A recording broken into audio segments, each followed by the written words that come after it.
In this video, we're going to walk through some of the assistance exercises that can be done during a light day of the squat and push-up progression, or as components of the warm-up if you know what your specific sticking points are.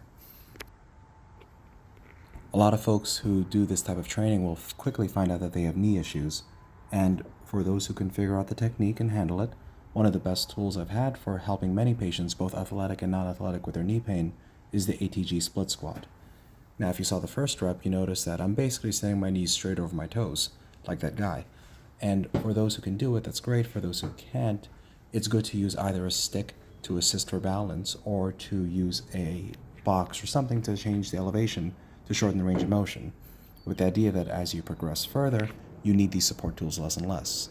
And then for those who really need it, honestly, use both. There's no shame in it.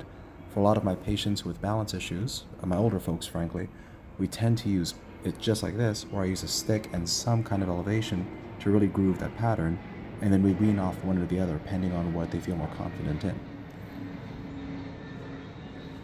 This is actually one of my favorite drills to teach my older patients because it's one of the movements that, broadly speaking, I categorize as the anti-aging things. So like dead hangs, ATG split squats, kettlebell swings, carrying heavy weights like loaded carries, stuff like that. It's the stuff that keeps you young and mobile in a way that isn't typical in the older population. Anyway, that's for a different video. The next option is a back crunch with a leg raise.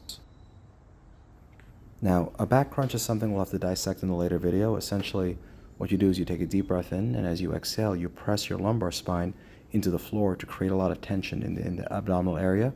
You use that intra-abdominal tension to then do other movements, in this case, raise your legs, without breaking your technique. One of the things that often happens as people do these leg raises is they'll feel their back curl on and off of the floor. One of the things that's harder to see in this setup is as I'm doing these leg raises, I'm pressing my back into the floor as hard as I can so that my lumbar spine doesn't break contact.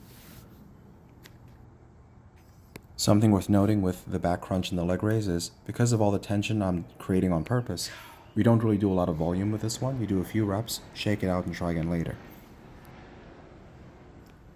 And then the last thing is simply working on your standing leg raises with or without a stick to support, with the idea that you want to develop the hip flexor strength to elevate your legs as much as necessary. This will come really useful for your pistol squat progression, or frankly for anybody who needs to kick something.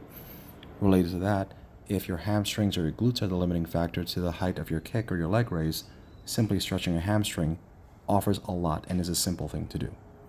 There you go.